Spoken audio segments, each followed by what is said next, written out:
Assalamualaikum warahmatullahi wabarakatuh. Perkenalkan, nama saya Zalsa Sri Adiatma dari kelas 04 jurusan Administrasi Pendidikan.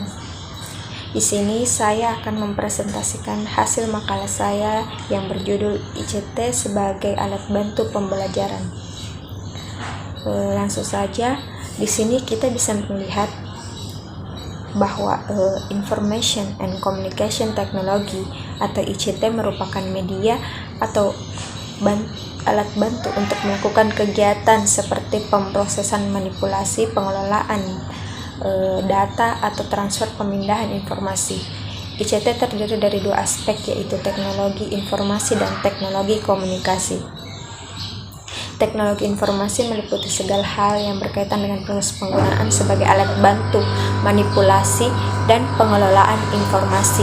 Sedangkan pengertian untuk teknologi komunikasi yaitu semua hal yang berkaitan dengan penggunaan alat bantu untuk memproses dan mentransfer data dari perangkat satu ke perangkat lainnya.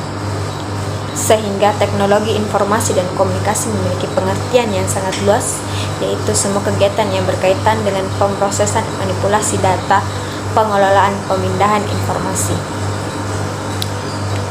ICT sangat diperlukan dalam pembelajaran di era sekarang ini dengan prinsip penggunaan ICT yang efektif dan efisien, optimal, menarik, dan merangsang daya kreativitas.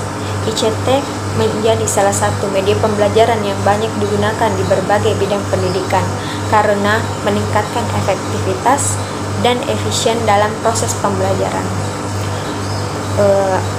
Di negara-negara maju penggunaan ICT juga belum bisa merata, sehingga masih bisa diusahakan untuk Indonesia lebih memanfaatkan pembelajaran yang berbasis ICT ini.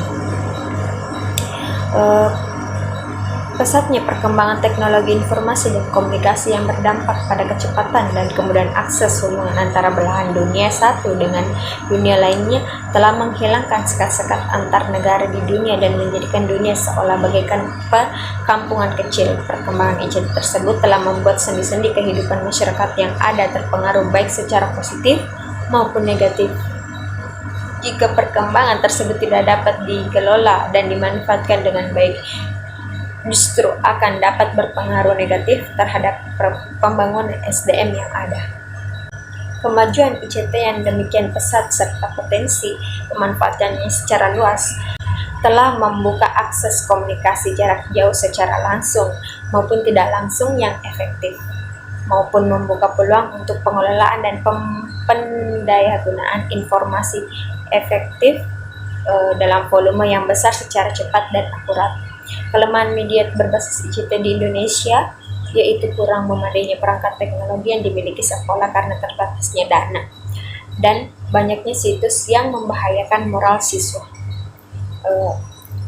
Maka dari itu, mendidik siswa sebagai penerus bangsa dan sistem pendidikan yang maju dan terintegrasi dengan Information and Communication Technology (ICT) agar bisa bersaing dan tidak tertinggal dengan bangsa lain.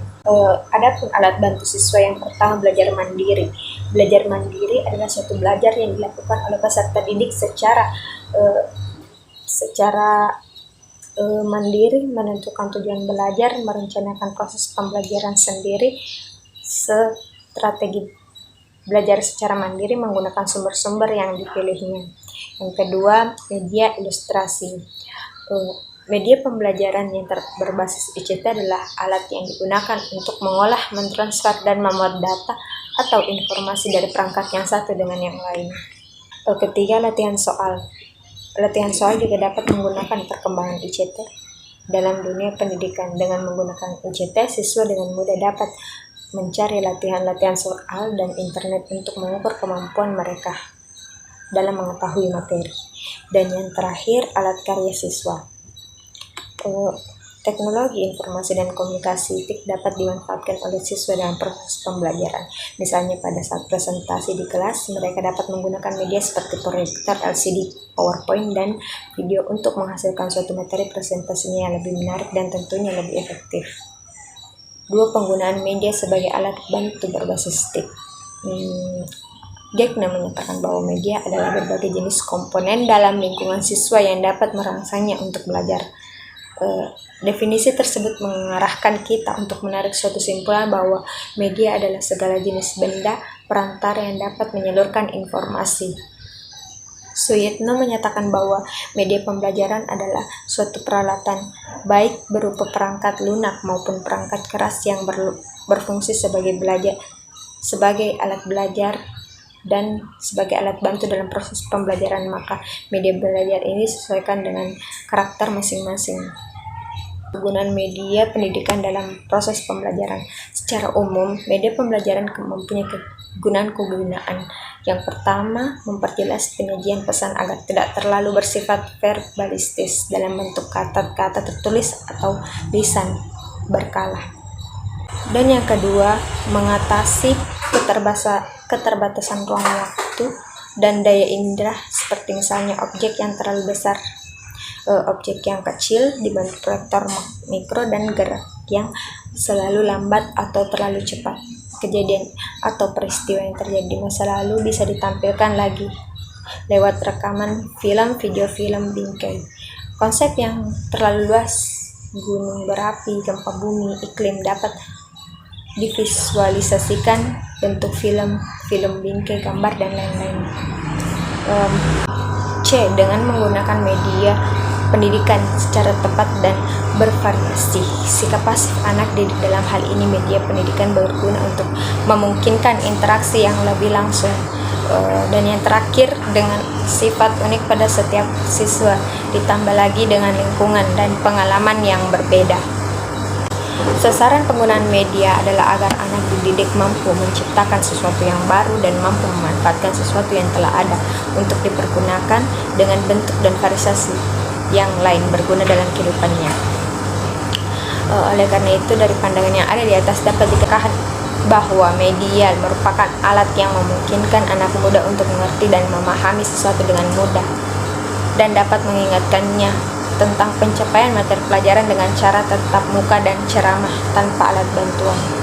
Ada beberapa alasan memilih media dalam proses belajar mengajar, yakni ada berbagai macam media yang mempunyai kemungkinan dapat kita pakai di dalam proses belajar mengajar. Yang pertama, ada media yang mempunyai kecocokan untuk menyampaikan informasi tertentu. Dan kedua, ada perbedaan karakteristik setiap media. Dan yang ketiga, ada perbedaan pemakaian media tersebut.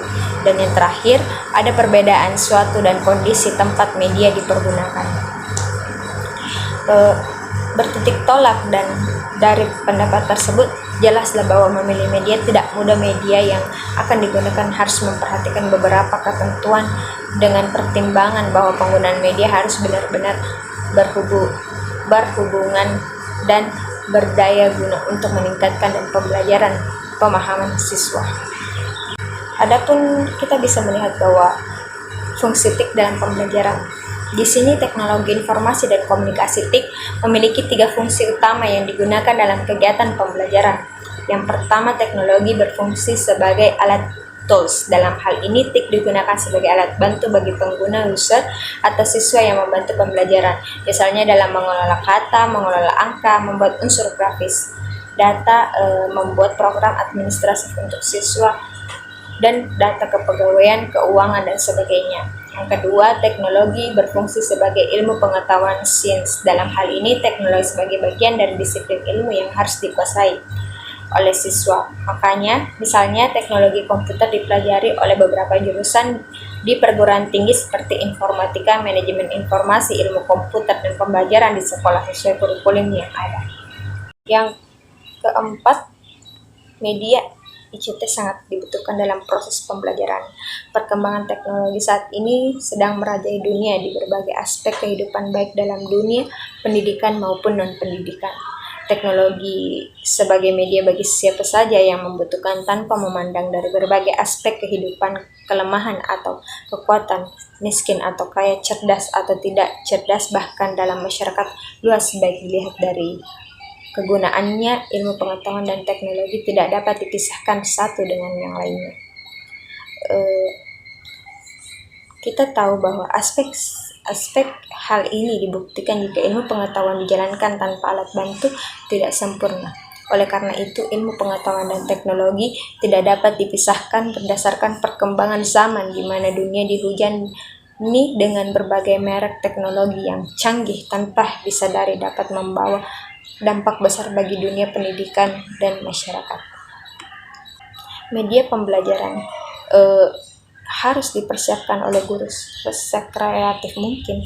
Kita lihat pengertian media pembelajaran menurut Munabi mendefinisikan istilah media berasal dari bahasa Latin, yakni medius yang secara harfiah berarti tengah, pengantar atau perantara. Dalam bahasa Arab media disebut wasail bentuk jama dan wasala yang sinonim alwas yang artinya juga tengah.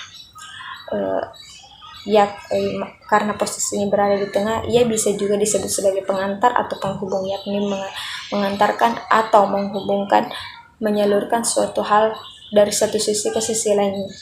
Selain itu, Arsyad mengatakan bahwa media apabila dipahami secara garis besar adalah manusia materi atau kejadian yang membangun kondisi yang membuat siswa memperoleh pengetahuan, keterampilan, atau sikap berbagai pengalamannya. Media pembelajaran berbasis ICT sebagai PowerPoint, Movie Maker, dan lainnya harus dipersiapkan sebaik-baiknya karena media pembelajaran ICT sangat mempengaruhi proses belajar peserta didik. Dan sebaliknya, sebagai tolak ukur keberhasilan siswa selama mengikuti pembelajaran tersebut, guru juga dituntut untuk menunjukkan skillnya dalam membuat media yang cocok dan menarik.